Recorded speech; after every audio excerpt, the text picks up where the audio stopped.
नमस्कार मित्रांनो, तुमचे पुन्हा एकदा स्वागत आहे इन्फोनिक अकॅडमी या चॅनलवर. जसे की आपण मागच्या व्हिडिओमध्ये पाहिलं होतं की एका महिन्यात टी पास करण्याची स्ट्रॅटेजी कशी हवी.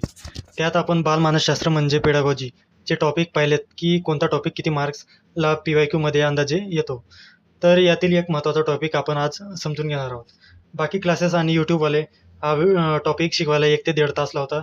ते फक्त त्यांचा व्ह्यू टाईम वाढावा म्हणून असतो. बाकी मी तुम्हाला हा टॉपिक अगदी मोजक्या मिनिटमध्ये शिकवणार आहे. त्यामुळे शेवटपर्यंत व्हिडिओ पहा आणि जर आवडला तरच लाईक करा आणि सबस्क्राईब करा.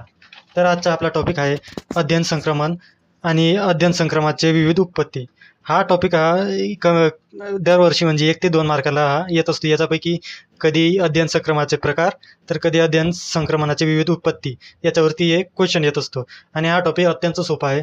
तर आपण काही मिनिटमध्ये याला वाचू शकतो आणि याचे डोक्यात ठेवू शकतो. जास्त वेळपर्यंत डोक्यात राहू शकतो. तर याची व्याख्या काय? एका ठिकाणी किंवा विषयात घेतलेले ज्ञान, कौशल्य किंवा अनुभव दुसऱ्या ठिकाणी उपयोगी पडणे याला अध्ययन संक्रमण म्हणतात. म्हणजे जसं की आपण एखाद्या ठिकाणाहून एखाद्या गोष्टीचं ज्ञान घेतलं, तेच ज्ञान तुम्हाला दुसरं कुठेतरी उपयोगी पडत असेल तर त्याला अध्ययन संक्रमण म्हणतात. म्हणजे एका ज्ञानाचा उपयोग दुसऱ्या ज्ञानामध्ये.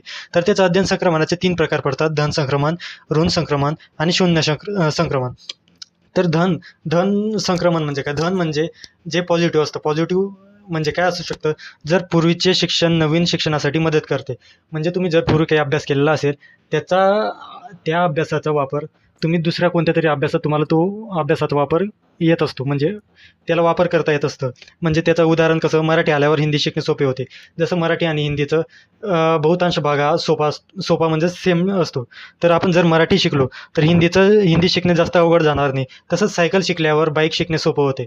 जर आपण सायकल शिकलो तर बॅलन्स आपल्याला जमून जातो. त्याच्यानंतर आपण जर बाईक शिकायला गेलो तर त्या बॅलन्सचा प्रश्न येत नाही. ते बॅलन्सचं आपल्याला आधीपासून येत असतं, त्यामुळे त्याची मदत होते. त्याला धन संक्रमण म्हणतात. म्हणजे एखाद्या गोष्टीचं दुसऱ्या गोष्टीचं तुम्हाला एखाद्या वेगळ्या गोष्टीमध्ये जर वापर होत असेल तर त्याला धन संक्रमण असं म्हणतात.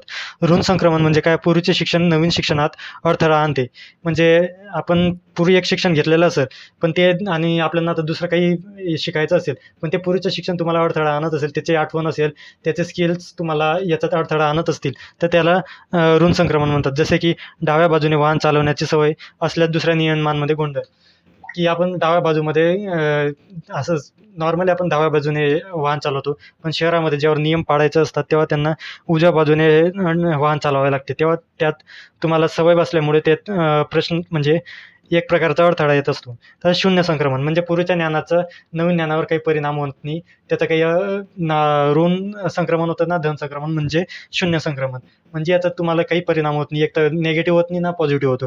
जसं की पोहणे शिकल्याने गणित शिकण्यावर परिणाम होत नाही. म्हणजे पोहणे शिकले तर गणित शिकले म्हणजे पोहणे शिकलं तुम्ही, त्याचा गणितावर काही परिणाम होईल का पॉझिटिव्ह किंवा निगेटिव्ह? असं नाही होणार ना की पोहणे शिकलं तर गणित आपोआप येईल किंवा पोहणे शिकलं तर गणित शिकण्यात आपल्याला अडथळा येईल, असं काही होणार नाही. त्याच्यासाठी हे शून्य संक्रमण असतं. याच्यावरती एक क्वेश्चन येऊ शकतो आणि याचं तुम्हाला एक उदाहरण दाखवून देऊ शकतो. जसं की हे आता मागच्याच क्वेश्चन पेपरमध्ये आलेले आहे 2025च्या. त्याच्यामध्ये आपल्याला 66वा क्वेश्चन दिसतोय.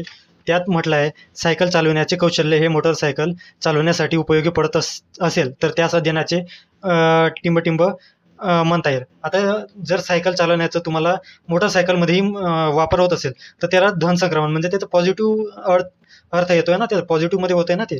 मग धन संक्रमण जर ते तुम्हाला चालवण्यात मदत नाही करत असलं तर त्याला ऋण संक्रमण आणि त्याचा काही फरकच पडला नसता तर त्याला शून्य संक्रमण असतात. आणि तटस्थ संक्रमण याचा काही अर्थ होत नाही. या तिघांपैकी एक उत्तर येऊ शकतं, तर त्याचं उत्तर आहे धन संक्रमण.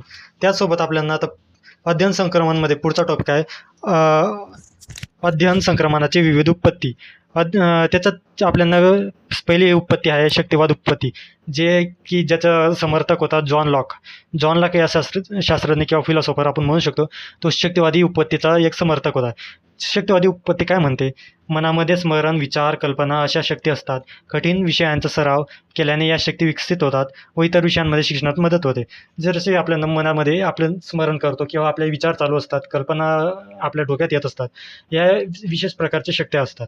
कठीण विषयांमध्ये सराव केल्याने जसं की आपण एखाद्या विषयात कठीण आहे त्याचा वारंवार सराव केला तर सोप्या गोष्टी तुम्हाला लवकर ग्रास्प होतील, म्हणजे आठवण येत राहतील. याचं उदाहरण म्हणजे गणिताचा अभ्यासाने तर्कशक्ती वाढते. जर तुम्ही परत पुन्हा पुन्हा गणिताचा अभ्यास करत असाल तर त्याच्याने तर्कशक्ती वाढत असते आपली.